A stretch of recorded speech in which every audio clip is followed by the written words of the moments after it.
Welcome back, episode 21 of the Ohio Bass Podcast. I'm your host, Nick. You can follow me on Twitter, Snapchat, or TikTok at Ohio_Bass, on Instagram at Ohio_Bass_Outdoors, or you can always email the show at theohiobasspodcast@gmail.com. I am super excited to get into this episode. We are going to have a conversation with a specialist from Pennsylvania about a certain species of fish that you may have never seen in real life. You may not even be able to recognize this species of fish because it almost looks alien. I know the first time that I caught one, it was on accident. I was fishing for bass and I hooked one of these, and an hour later when I first saw it, I didn't know what the hell it was. I'll be completely honest with you. It was 35 pounds. It looked alien.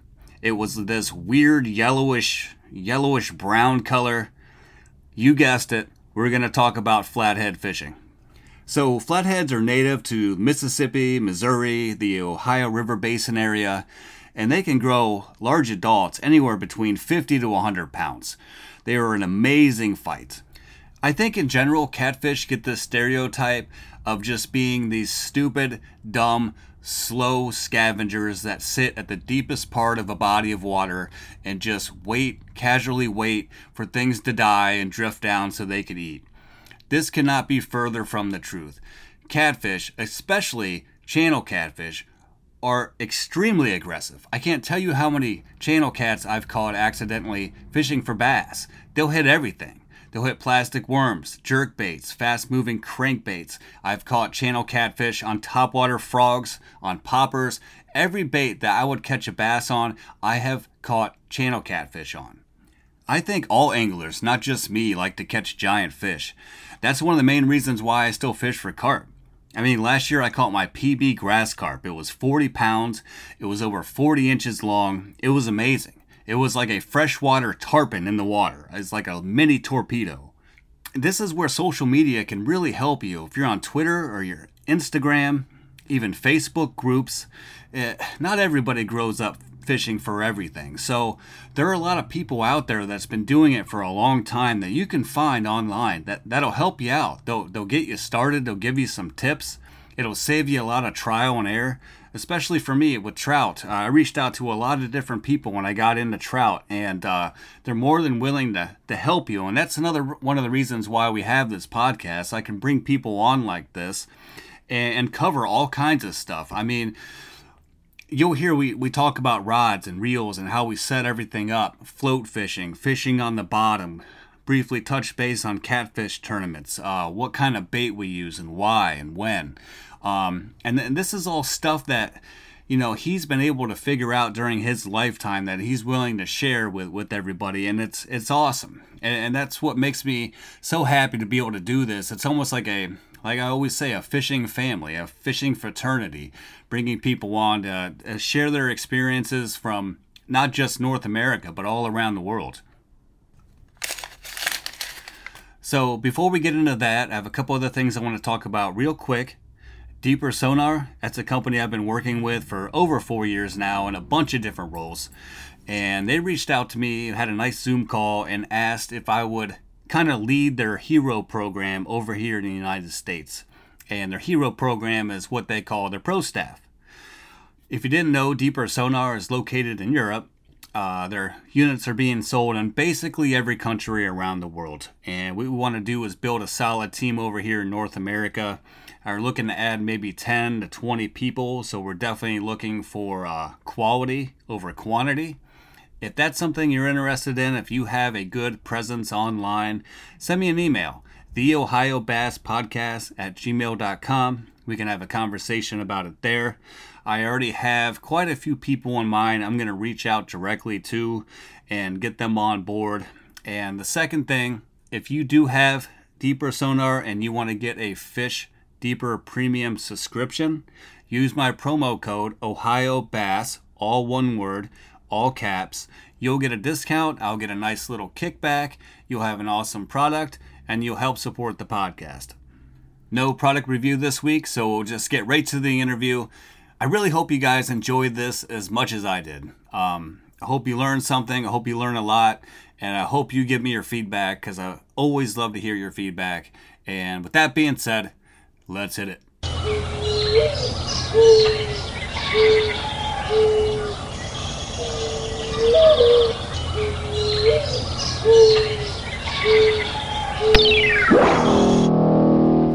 All right, let's head to the hotline presented by Deeper Sonar. Head to deepersonar.com to pick up your trophy bundle. So as advertised, we're about to bring on probably the most experienced flathead fisherman I have ever talked to. His name is Dirk Fields. You can find him on Twitter at Susquehanna. Dirk, how are you doing, my friend? Good. How are you? I'm doing good. I'm doing really good, and I'm super excited that when I asked you to do this, you said yes, because I've wanted to talk to you about flathead fishing for a while, and I can't wait. So the first thing I like to do is just ask people, where you're from, where you grew up fishing, what you grew up fishing for, and I'll just kind of leave it open-ended for you. Okay. I spent the first 13 years of my life in northeastern Pennsylvania, around the Poconos area. I moved to central Pennsylvania when I was 13 or 14 years old, family job kind of thing. Started fishing. Really, I've been fishing as long as I can remember. My dad has worked at stone quarries for my entire life, and he used to take me to ponds that were in the quarries, and we would fish for bass and bluegill and sunfish, things like that. And I used to go fishing a lot with my grandfather. He would take me along for the sucker run up in northeastern Pennsylvania, and we would go to, he had all kinds of buddies that had farm ponds and little private things, and I would always go fishing with him any chance I got. Whenever he asked, I would always drop whatever I was doing and go fishing with Grandpa. All right.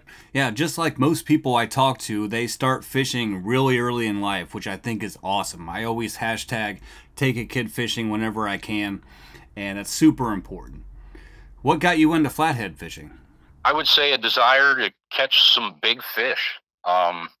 And luckily where I live, we have some pretty big fish around here. The current state record came from, I'd say less than 25 miles from where I live right now. Just exciting. You never know. You never know what the next bite is going to be when you flathead fish. It could be a 10-pounder or it could be a 60-pounder. So do you just primarily target flathead, or is it all species of catfish? I'm typically, I would say 99% of the time, I'm flathead fishing. Cool. All right, well, let's get right into it. Let's talk about your go-to setup. Like rod, reel, line choice, that kind of stuff. So right now, I think when I started, I used ugly sticks like everyone does when they start catfishing. I've been through all kinds of rods, different companies, and right now I'm mainly using Big Cat Fever spinning rods or Hellcat casting rods from Catch the Fever. Do you like to use spinning over casting rods? It sort of depends. If I'm out in my kayak or my canoe or something, sometimes spinning rods are a little easier to deal with when you're on a small piece of plastic floating in the water. But if I'm bank fishing, I like to use my casting rods now that I've become more accustomed to using them. Well, that's good to hear. I thought you were going to crush me because I only use spinning rods. Nope, there's nothing wrong with that, man. There's a lot of good spinning rods out there. And I know some people, that's one of those debates that goes back as far as catfishing probably is, spinning rods and casting rods and reels, and people get into all that. But there's some really good options for spinning reels out there, and I don't think there's anything wrong with that. I do it myself. So, what size spinning reel do you typically use? I use Penn spinning reels, and they're usually a 6,000 or 6,500 size, somewhere in there. All right. Well, that's pretty close to what I have. I have two 50 size reels from Quantum, which is like a 5,000 or whatever metric you want to use for 5. And then I have it paired with 65-pound braid. Do you have a certain line strength that you like to use? I am usually a 50-pound mono guy. I use mostly Berkeley Big Game or Slime Line in 50-pound. All right, so I know this will probably depend on your location, but do you Mostly fish with floats, or do you fish on the bottom? So bank fishing, if I am on the bank, I am usually bottom fishing, Carolina rig style.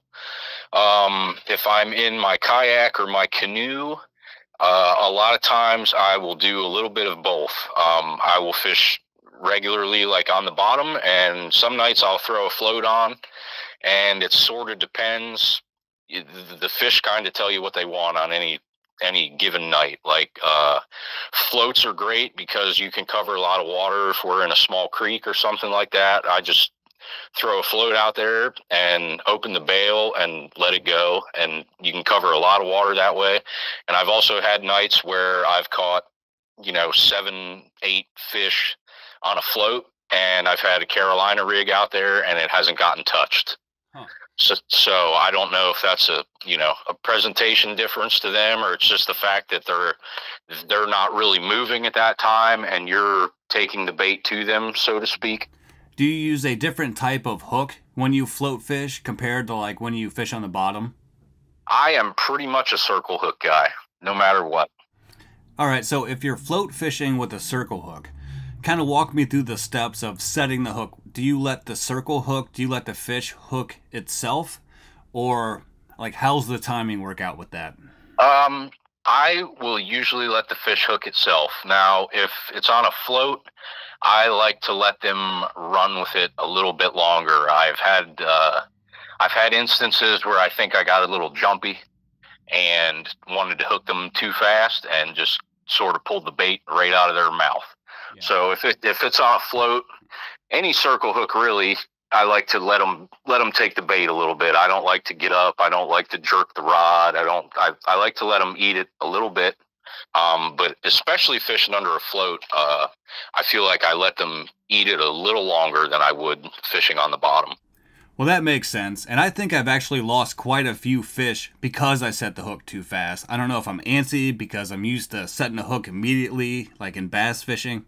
Yeah, you never really know how they have the bait in their mouth. A lot of times if you miss a fish, you can look at your bait fish and see that maybe the flathead had 75% of your bait fish in his mouth, but he ate it from the back and didn't have his mouth anywhere near your hook. So I always like to I tell people, and new people and even people that have been fishing with me for years, just patience is key in hooking flatheads, I feel like. All right. So let's get to the biggest myth in flathead fishing. Will a flathead eat cut bait, or will it eat bait that's not alive? That is one of the biggest lies that anyone could ever tell you. I have caught fish on live bait. I've caught fish on cut bait. There's nights where they won't touch a live bait, and you think, man, there's nothing here. And you go ahead and bring one of those baits in and chop it in half and throw it back out there, and you have a fish in 10 minutes. They change preferences. Even daily, we've gone out and really smacked them good on live bait, and you go back a day or two later and they won't touch a live bait, and you start cutting up some baits and throwing them out there, and they will eat cut bait. I've seen personally the biggest flathead I've ever seen on the bank. A buddy of mine caught. We were fishing in a flooded creek mouth, and it was around 47 and 3/4 pounds, just shy of 48 pounds. That's amazing. And that was actually when the state record in Pennsylvania was 48.9 ounces, maybe something like that. Okay. So it was just under a pound short of the state record at the time. Wow. This fish came on the tiniest piece of cut bait. It had been washed out. It sat out there for hours and hours, and we had kind of just one of those nights where you're like, well, not much is going to happen, so you're not really changing out a lot of baits. You sort of not give up, but you just don't feel like anything particularly great is going to happen that night. Well, he gets a bite, and off goes this fish, and he hooks it, and we get it in by the bank, and I'm landing it for him, and I'm like, man, this is probably a state record. And it was short, it was a pound short at the time. But yeah, it came on something that, most people would laugh if you told them that that's what you were fishing with. So I don't think the live versus cut thing is a whole, people make a lot more out of that than is really necessary. I think it's just something to argue about pretty much.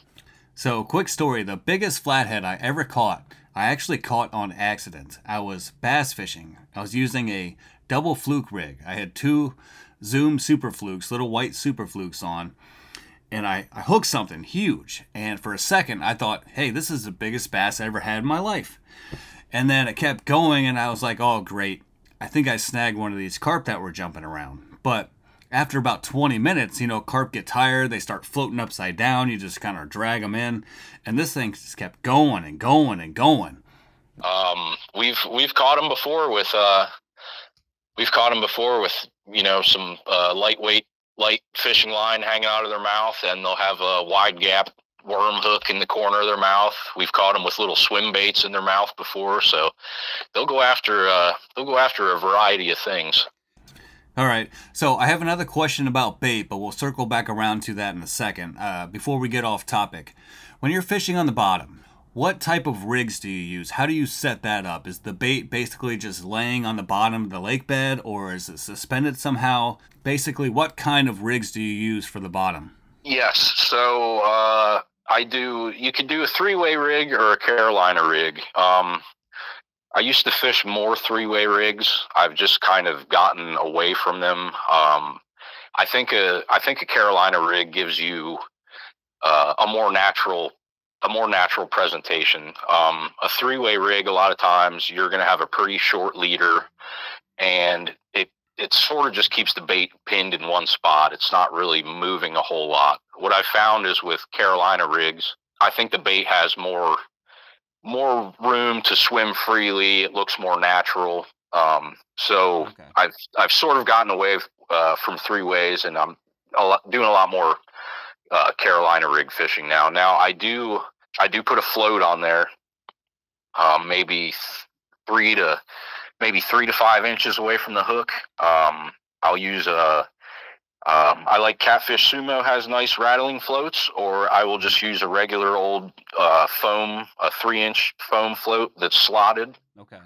With pegs, so you can take it on or off. Mm-hmm. But I do like to keep the bait up off the bottom in most cases. We found over the years that it seems like if you have your bait up off the bottom, you just get more action that way. It doesn't seem to be that they like to pick baits off the bottom of the river that are just laying there. Plus, if you have a bait that's kind of, that's dying off, it's not doing the best. I think floating it, it still keeps it up off the bottom, as opposed to the bait just laying there like sort of a dead fish laying on the bottom. I think that you get more action out of it with a float on it.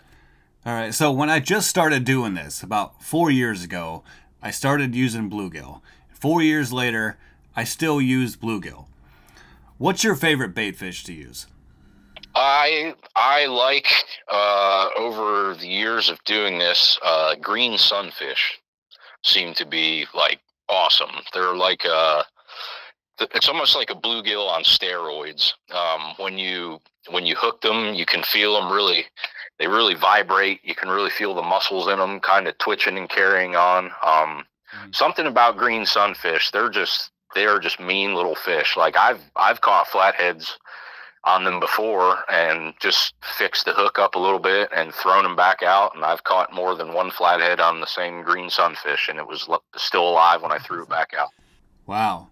So do you typically hook them in the back? I do more in the front. I do hook them in the back if I'm floating them underneath a float. If I am fishing them on the bottom, I always hook them up in the front, and I actually bridle I actually bridle them. I don't put the hook through the bait fish itself. I use a small rubber band, and I hook it through the front of their eye sockets, and then rubber band around the hook, and that keeps the hook out of the fish. Mm-hmm. It seems to keep the fish alive longer than having a big hook in them, because we're typically using pretty good size hooks. Yeah. It's pretty big for a little fish to be toting that hook around. And we've also found that it keeps your bait from, a lot of people will cast their baits off because they want to go crazy and mm-hmm. Try and launch a bait 278 yards. So it keeps your baits from casting off, and it also seems to keep your baits from getting ripped off. Like, I've had very few instances where a fish has actually torn my bait off of the hook being bridled on there with a rubber band. That's really interesting. I've never heard of bridle before. I got to look that up.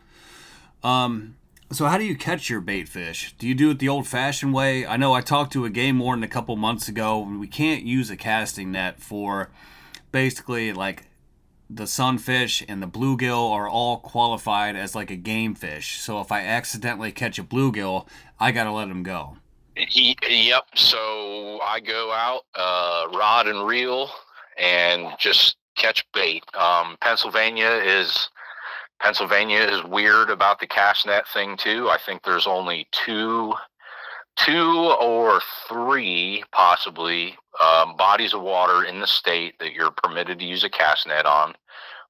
You need to get a special permit to do it, and they're very far away from where I live. So now I would like to be able to do that for shad, but once again, that's not allowed. So we either there's a bait shop here locally that will sell shad when they get them in. They get fresh shad, and you can go buy them there. Or you can drive to, I drove down to Maryland, where they don't seem to care too much at all about the shad, and you can snag them from below the dams and keep them that way. Okay. But the cast net thing is a whole, kind of a no-go here in PA. So we have these little things over here, and you might have a different name for them in Pennsylvania, but we call them yellow bellies or bullheads. Oh, yep. Bullheads are great. Yep, absolutely. Yep, they're a very good bait, very hardy. They live for a long time on a hook. Something about them seems to make flatheads very mad. When they get hit, they get hit. You know it. It's not a subtle bite when they eat a bullhead. The reason why I know that is I fish catfish tournaments. Have you ever fished a catfish tournament? So I used to fish some tournaments. This was years ago, and I kind of got out of doing that. It was with a buddy of mine at the time, and we sort of fished some tournaments. But yes, we do have them around. I don't really partake in them anymore. How are those set up? Because I think the one that I fish is kind of unique. I think the limit here is 50. I think there's 50 boats allowed, which is a ton of people. Like, if you've never seen 50 boats set up for catfishing, that's pretty wild. And they would do, I think it was big three. I think it was your three biggest fish. Okay. So it was all weight. And then, they would do usually a big channel cat. You could throw into a pot for a big channel cat, which they would allow you to bring that in. And then I think there was also a prize for the biggest fish of the tournament. So you could either win big channel cat, you could win big fish, or you could win the overall, the total weight. Okay. Did they have a certain rod limit per person? Yes, it was the same. I think their limits was pretty much the state limit, and that's three per person. And I think I could be wrong, but I think you were only allowed 3 people in the boat at the time. So I think you were like 9 rods. Yeah, I figured that the way the smaller fishing tournament set up for us is, and maybe you could give me some advice, like how would you approach this? 2 rods, fishing from the shore, 7 p.m. till midnight. Well, I would definitely do one of each bait. I would do a live bait and a cut bait. Okay. And see how that goes. And I would probably even consider for that putting the live bait on a float and just letting that cover some water and kind of see what's going on out there. Okay. If it was a new body of water that I didn't really know that much about, I think covering water would be one of your best options, and I think different styles of bait out there. All right, so when you're out there, do you primarily fish from a boat, from a kayak, from the shore? Mostly from shore. The fishing that I do in a boat anymore is usually out of my kayak or usually out of my canoe, and that I really only do in smaller creeks that are attached to the river. We've actually found some giant flatheads very, very far away from the river, in small creeks. I have caught one of the biggest catfish I ever caught was probably in 5 feet of water, and it was a good, I'd say 8 miles from the river. Wow. So they're up in there. Now that I'll do a lot of kayaking, canoeing in those smaller bodies of water. The main river, I usually fish from the bank. I do use my kayak or my canoe to get there, or to go where I'm fishing. The Susquehanna has a lot of very shallow water. It's not an extremely deep river. Yeah. So when we deal with low water over the summer, it's usually best to go find some of the deeper water that's in the main channels, and some of that stuff can be extremely far to just walk to. So I've always found it easier to throw my stuff in a canoe and kind of just wade in the water, let the canoe carry everything for me, and get to the spot I'm trying to get to. Man, that really sounds like so much fun right now. Can you give some advice for anyone who is looking to get started flathead fishing? Yeah, I would say you don't need, that's one of the nice things about catfishing. I don't think you need crazy stuff. I don't think you need to spend a ton of money to get into it. You can go and get a nice cheap combo. I mean, when I started catfishing, I started with combos from Walmart. Yeah. And there's nothing wrong with that stuff. A lot of those rods that they sell them as a saltwater, like a 7.5 foot medium heavy rod and a reel. I've used some of those for years until the reels will give out on you after a while. Just if you catch enough big fish, I mean, they beat up everything. Yeah. But yeah, I don't think you need to. I wouldn't feel pressured to spend a bunch of money on stuff, and you can go cheap. And I would also say that for us, like we spend a lot of time on the water, so always think about what is going to make you more comfortable to be out at the river all night. The weather is not always great. It gets really cold at 3 o'clock in the morning, even in July. Yeah. It's almost think of it as a camping trip along the river with some fishing involved. Okay. So I would say to people, worry about yourself, your clothing, what's gonna keep you on the water longer. Because a lot of times, if you don't spend a good amount of time on the water, it's just not gonna happen for you. I've caught tons of fish when I've been sleeping in a chair or in the middle of the night when I see a lot of people come and they show up right before dark and they're all gung-ho about going fishing, and then by 11 o'clock at night they're packing their stuff up and they're leaving. Yeah. And I think that time on the water is very important, and that's, time on the water is free. Yeah. So if you can, spend what you can out there. But yeah, I would tell people I wouldn't get discouraged about, not being able to afford crazy stuff. There's things out there at all price ranges. There's very expensive rods and reels, but there's also very cheap stuff that works just fine. You can get the line I use. I buy it at Walmart. It's a few dollars for a spool. It's not anything expensive. You can get good hooks for cheap. And so if you look at a U.S. map, we're basically neighbors. You're in Pennsylvania, I'm in Ohio, and you know just as well as I do that our seasons come at different months and weeks every single year. It's really frustrating. But do you have a preference, like a hot time when you definitely want to go out and target flathead? Could it be the spring, the middle of summer, early fall, late fall? I like spring and I like late fall. I will fish from, let's see, today's March 5th. I will probably start flathead fishing here in a couple weeks. Okay. Just because over the years I've come to know where they go to spend the winter. They will start leaving those wintering areas when the water starts warming up. They don't all leave at the same time. So once the water starts warming up, you'll have some fish leaving those wintering areas and starting to head to where they're going to spend their summer and their spawn period and all of those things. So probably March through, I will usually fish right up to maybe around Thanksgiving. Okay. And we've had some of our best nights from late October into that beginning couple weeks of November. Okay. And they're just that is when the spring I always like, because I feel like they leave their wintering areas and they want to feed because they haven't eaten all winter or have eaten very little if they have.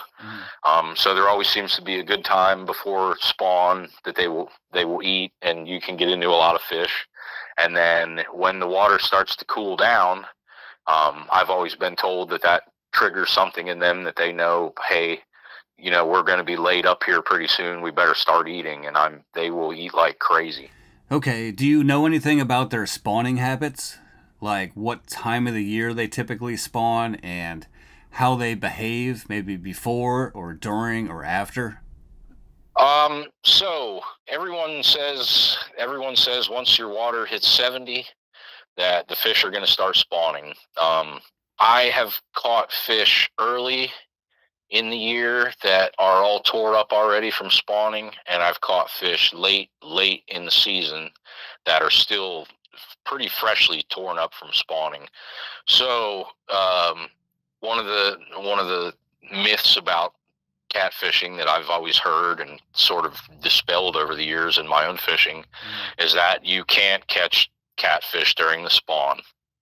Well, I don't believe that every catfish in the river drops what they're doing when the water hits 70 degrees and says, okay, we're going to go spawn. Yes, it slows down, but you can still catch fish. You can still catch big fish because flatheads spawn. The females will drop the eggs, and then the males are guarding the nests for a couple weeks. Okay. So there's always going to be, yes, there might be less fish out cruising around, but you still have all those big females. They're basically always on the move. But yeah, I've heard a lot of different things about spawn, and yes, it does slow down. I don't think it slows down as much during spawn as it does when we have incredibly low and incredibly hot water. I think that is the worst thing for catfishing. That's actually kind of funny, but in the same way, it's kind of sad because I imagine that most people go fishing in the middle of summer because that is when the weather is the nicest. Do you fish for anything other than flathead? I fish for catfish. I fish for bait, and I've tried to do some muskie fishing with very, very little luck. I wouldn't mind catching some muskie, but I just have never really done any good at it. I actually hooked one on accident last year or maybe 2 years ago. I was actually reeling up to move to another spot in my kayak and was reeling in one of my rigs, and it got awfully heavy all of a sudden. I thought I was snagged. Realized I wasn't snagged. It was swimming around, and turned on one of my lights and got it right up next to my kayak, and it was a muskie. And it actually came unhooked, probably 4 feet or so away from my kayak. So I had one hooked, but I still have never actually legitimately caught one. Oh man, that is such a bummer. I've caught 7, I think, 2 in Canada, and 5 in Ohio.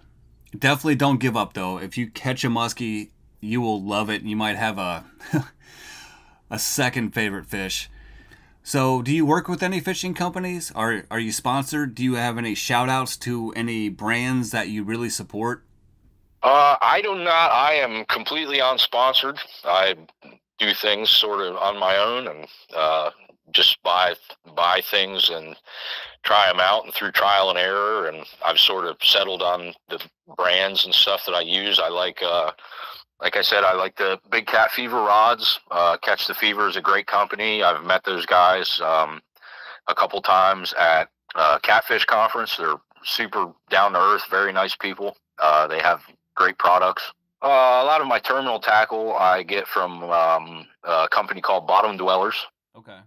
And same thing, great customer service, great shipping. A lot of stuff that cat fishermen use. And recently I've started to use some catfish sumo stuff from watching Justin from Kayak Catfish. He does a lot of great videos, and he's sort of partnered up or gotten into using a lot more catfish sumo stuff recently. And so he's a pretty trustworthy guy when he says things are good to try out and they make good stuff. I typically trust his opinion. So, have you ever heard of a guy on YouTube called River Certified?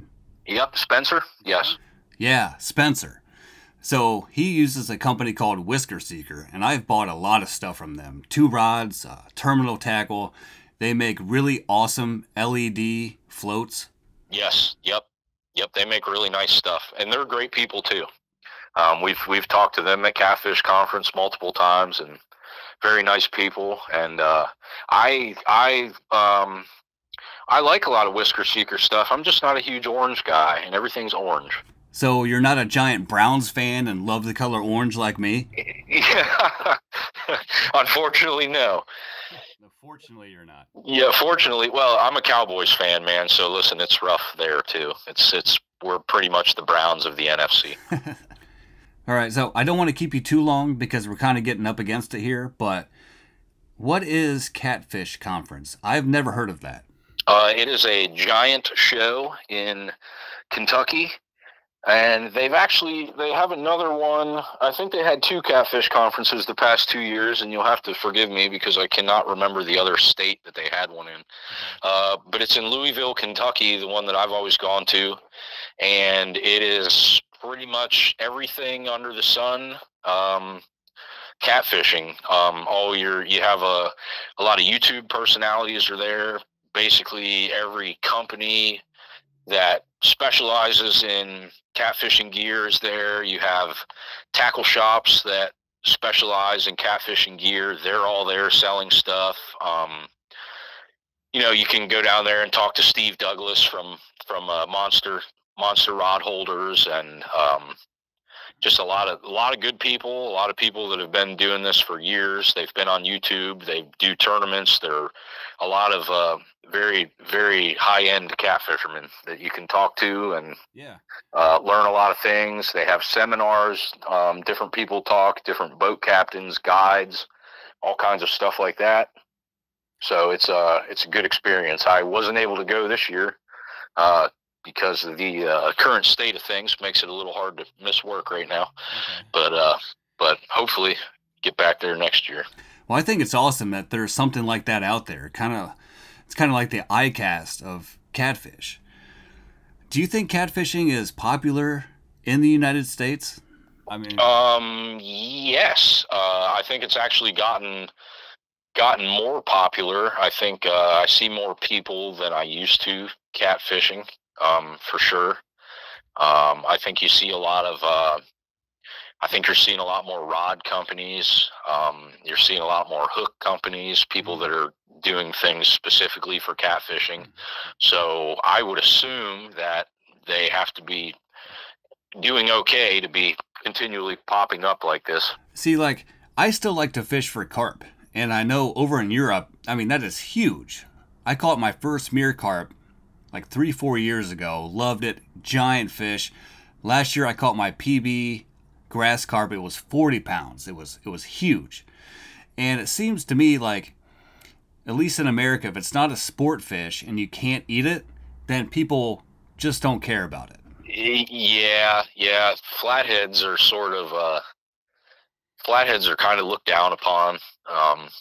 They don't seem to get, there's no legislation keeping people from just going out and shooting them with bows and arrows and just keeping 100 of them or doing whatever they want to do with them. There was actually, when the flatheads first started popping up in the river, the Game Commission was asking people to basically throw them onto the bank and let them die, which is, it's not really cool in my opinion.